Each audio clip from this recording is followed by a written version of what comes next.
Hello everyone, welcome back to my YouTube channel. My name is FPL Elma. So we're going to be going through my UEFA Matchday 4 team selection as well as my Matchday 3 team review and my Predict 6 for Matchday 4 as well. But before we get into that, I'd like to thank you guys for the continued support on the channel. I think we are 4 subscribers away from 850. So if you're new around here or you're a regular viewer, make sure you subscribe, make sure you leave a like, and make sure you hit that bell. Don't miss any content going up on the channel, and also leave a comment down in the comment section of the rank you are before match day 4 begins. And I'm not wasting any much time, let's get straight into it. So first we're going to start off with my match day 3 team review. We managed to score 64 points, so a disappointing game week for me there. I'll just go straight to the team. Mamadashvili from Liverpool conceding early on against, was it Frankfurt, I think, for only 2 points. So lost the clean sheet there. Gusto did not play. Timber kept a clean sheet and some ball recoveries for 8 points. Balde kept a clean sheet, picked up a yellow, so -1 for 4 points. Slanoglu scored for 6 goals. Gordon scored and got an assist for 14 points. Also man of the match as well in there. Olise 3 points, blanking. Yamal managed to score, to get an assist. Managed to score a goal, sorry, for 7 points. Kane and Haaland both scored, and Mbappe blanked in that match day 3. Bench was atrocious, so I'm not even going to go through that. So 64 points for match day 3, very poor performance. I think we got a red arrow, so I hope that we can be able to bounce back in match day 4. So now let's look at what match day 4 has in store for us. So now we can look at my match day 4 team selection. We can start off with the goalkeepers and the defenders. We're going to be having Mamardashvili and Savic in goal. Unfortunately, they're both playing at the same day.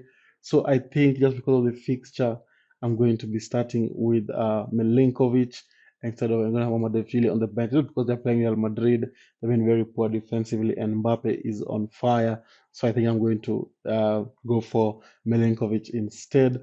Then for the defense, we have Timber in there against Slavia Prague. I think only Slavia Praha. I'm not so sure which one it is, but we have Timber in there. We just found the Arsenal clean sheet. They're going to be the early kickoff, so we're going to be able to know who's playing or not, so we can be able to make some transfers early on.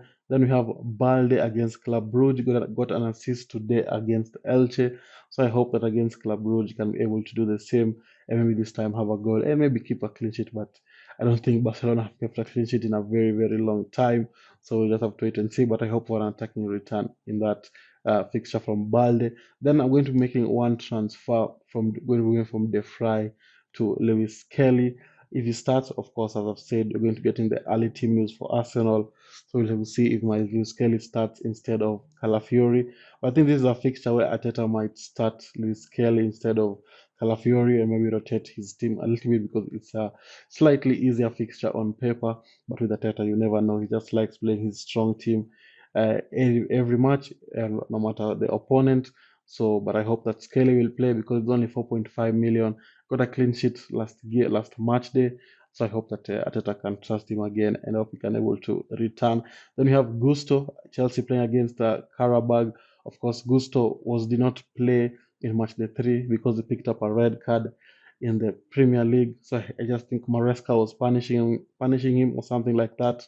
So he did not play, did not come off the bench. I don't even think he was in the he was called up to the lineup because Maresca was doing his punishing stuff like a high school teacher. But I do hope he's going to play against Karabag and I hope he's going to be able to keep a clean sheet and be an attacking return. It's been a very, very long time. Then we have Anton against Man City, just a budget option at 4 million.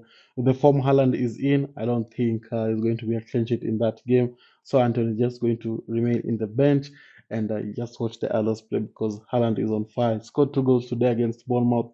Should have scored a hat trick, but a story for another day. So Anton, they're finishing off the defense. So it's the defense and the goalkeeping department. Not the best, but not the worst as well. I think two Arsenal defenders in there is really, really, really solid. And the rest of the defense also looks pretty solid. But the goalkeepers a little bit shaky, 50-50 there. Just hoping for a clean sheet from Savage. So now let's look at the midfielders. So this is how the midfield is going to be looking like. Going to be having Yamal in there against Club Brugge. He scored today against Elche as well from a Balde assist. So if they can transform that into the Champions League, it will be very much appreciated. But Yamal is back. He looks on form. He looked pretty good today.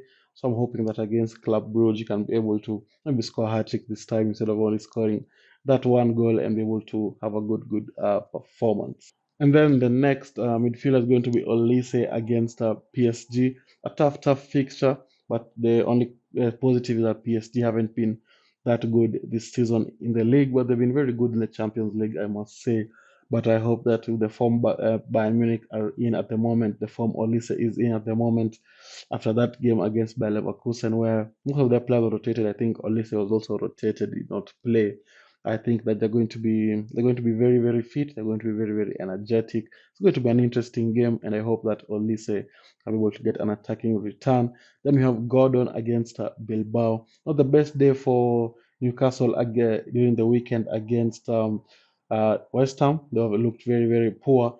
Gordon was also substituted in the first half and in the 45th minute. I can say that, but I think this is the first half anyway. He was substituted, so interesting to see what Eddie Howe is going to do. I don't know if it was a change in formation or if it was just a look into the Champions League games. Are going to be at home, St James Park.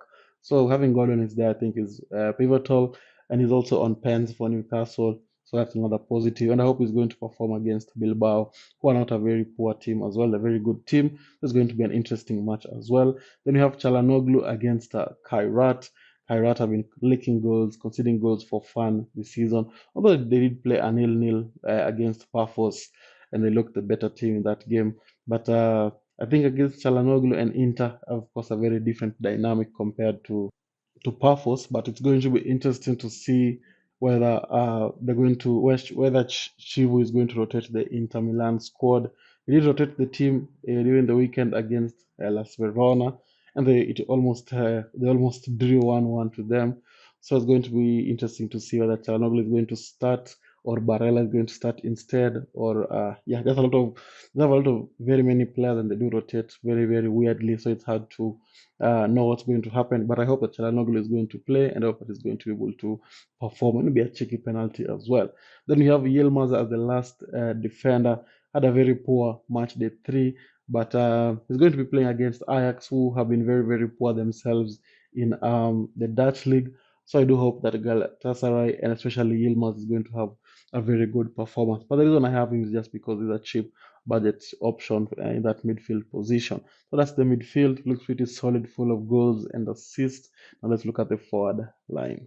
So for the forward line, I'm going to be having the big hitters of Kane, Mbappe, and Haaland in there. I think it's only right to have the three big hitters in Europe at the moment in your team. But of course, there are cheaper options out there, the likes of Osimhen, and just a lot of very cheap options. But I do like having the trio up top of Kane, Mbappe, and Haaland. Of course, all of them having tough fixtures coming up. But let's talk about them individually. We're going to be having Kane against PSG. I think that Bayern are going to win this fixture because PSG have been looking very poor in League. I'm not even sure if they are still first in League One. They've been very poor, and they also rotated same as Bayern. Kane did not play during the weekend, or he came off the bench, something like that. But he's going to be refreshed. He's going to be energized. So it's going to be an interesting game. But I do think Kane is going to score as well. Then we have Mbappe playing against Liverpool. Another tough fixture going to be at Anfield, which just makes the test a little bit tougher. But I think Real Madrid are going to come out victorious, and I do think that Mbappe will have something to say in that game. I think he's going to score, and I think that he's going to have a very good game. Then we have Haaland against VVB. Haaland does love playing against Dortmund. He's scored every time they do play together. I think he always gets a goal. So I'm hoping that this time it's going to be the case as well. That's the forward line. I think a very strong forward line. That's really solid. So this is my match the fourth team selection. Very strong team. Hoping that we can be able to get that 100 plus points and a huge green arrow as well. So let me know down in the comments how your teams are looking like. And if you have any questions, of course, my socials are always open on Instagram and TikTok, but mostly Instagram. But before we end the video, let's look at my predict six. So this is my predict six for match day 4, Slavia Slavia versus Arsenal. I've gone for an easy 2-0 win there for Arsenal. Arsenal don't tend to score more than 2 goals, but they did that against Atletico Madrid. But in overall or in general, they don't tend to score more than 2 goals. So I've gone for 2-0 there. Comfortable game for them. Then we have Liverpool versus Madrid, a tough fixture for both teams, but I've gone 2-1 Real Madrid to win that fixture with Mbappe scoring both goals. Then we have Juve versus Sporting. I'm going to go 1-0 in that fixture. Juve with a narrow win. I think Sporting will put up a good fight, but I think Juve will just win it narrowly. Then we have Newcastle versus Atletico Bilbao. I've also gone for 1-1 in that fixture. Maybe it's a bit of recency bias as well because I've just watched the West Ham game versus Newcastle, and Newcastle looked very shocking defensively. So maybe that has played a part in my mind, but I was going to go for 1-1. Then we have Club Brugge versus Barcelona. I think it's going to be a demolition job for Barcelona. I've gone 5-1 in that fixture with the Yamal scoring a brace, Rashford scoring a brace, and Fermin Lopez scoring one goal. So 5-1. Then we have Ajax versus Galatasaray. I've gone 1-2 for me, 1-2 for Galatasaray. Going to be an interesting match, and it's going to be interesting to see how that is going to end. That is my predict six. Let me know down in the comments how your predict six is looking like as well. And if you want to join the leagues, links are still in the description, so make sure you go check that out. If you managed to reach this far, don't forget to leave a like, subscribe, and also leave a cheeky comment in the comment section. And I'll see you all guys later. Bye bye.